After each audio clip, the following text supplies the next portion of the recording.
It's been 31 years since Mario hopped onto arcade screens in Donkey Kong, and everyone's favourite portly plumber shows no signs of slowing down. His latest adventure, Super Mario Odyssey, brings him to the Nintendo Switch, where once again, Princess Peach has been kidnapped by Bowser and little old Mario needs to save the day. Nintendo has put in subtle little gameplay mechanisms that help you on your quest to get power moons, both obvious ones and hidden ones. Some of these systems are explained in game, but they may be easy to miss, while others are left a bit vague. We've put together a collection of tips that will give you a little leg up and get you skipping on your way to rescuing Peach. When you first get the game, spend some time jumping around. Mario's basic jump is perfect for crossing small gaps and pouncing on enemies, but he has a wide range of tools that are absolutely essential for the game's trickier platforming moments. You'll need to have mastery of all these abilities to find most of the moons. Mario's jumps can be modified by jumping repeatedly using specific timing, butt stomping before you jump, or leaping by crouching before you jump. These moves, along with most of his others, are easy to pull off once you're comfortable with them, but you'll want to practice so executing them is second nature. Cappy, the sentient hat accompanying Mario in Odyssey, is primarily used for taking control of enemies or objects, but you can also use him to extend jumps.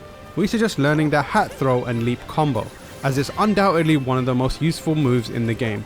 Jump in the air and throw Cappy, then keep the button held down to have Cappy hover a moment. While the hat is spinning, hit crouch and jump and you'll leap forward and launch back into the air. This can be repeated a second time to gain even more ground. Thankfully, Mario Odyssey features an action guide where all the advanced moves are available for you to read about. On top of that, Cappy will remind you about things you can do when you're traveling between worlds. Pick up coins. It can be tempting to skip a few coins in the distance when you're running around, but coins have more value than ever before in Odyssey. Instead of using a traditional life system where each death counts down to a game over screen, Odyssey nicks some coins from Mario's deep pockets. There's no punishment for dying with 0 coins, but it does mean that you'll have less to spend on goodies. Coins are also used to buy things from various shops scattered around Odyssey's worlds. Each shop usually has a top-up of hearts on offer as well as a moon. Those looking to get every single moon in the game will want to be especially diligent about grabbing coins, as more moons become available to purchase from shops later in the game.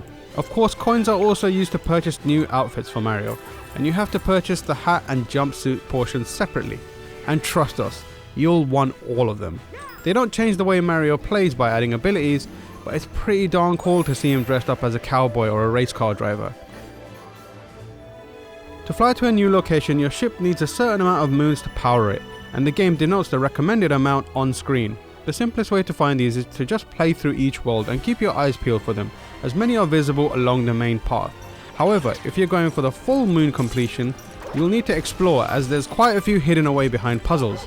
Thankfully, when you complete an area by beating a boss, Hint Toad will appear near the Odyssey.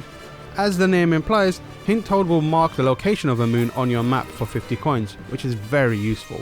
You might think that's a bit of a cheat, but it's still quite tricky to get these moons, as indicators are just a vague hint of where they are. For those that need a little extra guidance, there's Talkatoo, a loose-lipped, wide-jawed parakeet that hangs around the main hub of each area. Chat to Talkatoo and it will tell you the name of the moon, which usually provides some further insight into where they are or what you need to do to grab them. Bear in mind that there's a limit to how many times you can use Hint Toad and Talkatoo. Moons make a little twinkling sound when you're close by.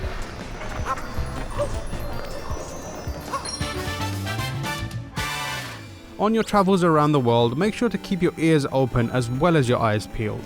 It can be easy to set your sight on a moon on the main path and focus on it, but you'll often find that there are extra ones tucked away behind secret walls or placed just out of view.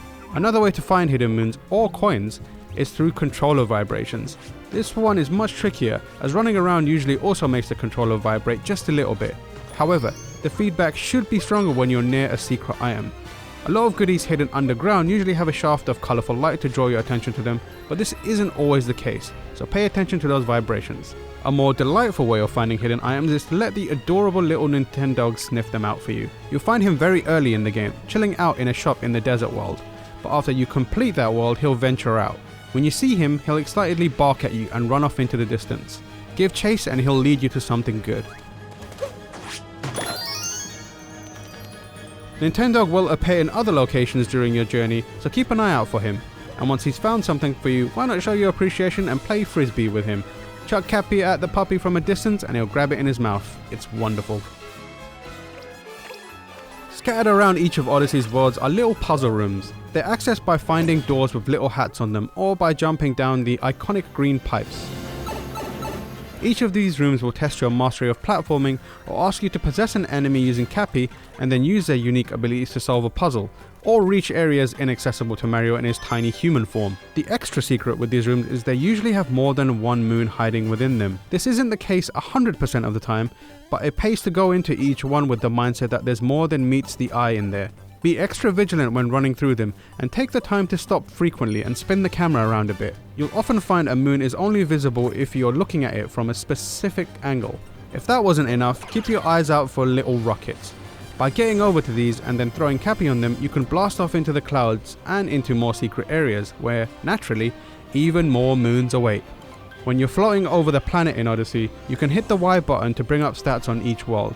This menu has essential information on all the moons available in each location, making it easy to see what you have and what remains. It's a simple touch that makes getting 100% completion just a little more manageable. Another character in Super Mario Odyssey that's quite useful is Uncle Amiibo, the little Roomba-like device hovering around near the ship. If you're a collector of Nintendo's Amiibo figures, they'll come in very handy as they can be used to locate stray moons. Tap your Amiibo on the NFC reader and Uncle Amiibo will send it out on a hunt.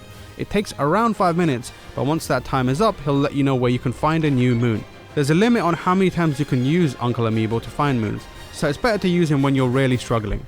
Amiibo are also useful for a little coin injection.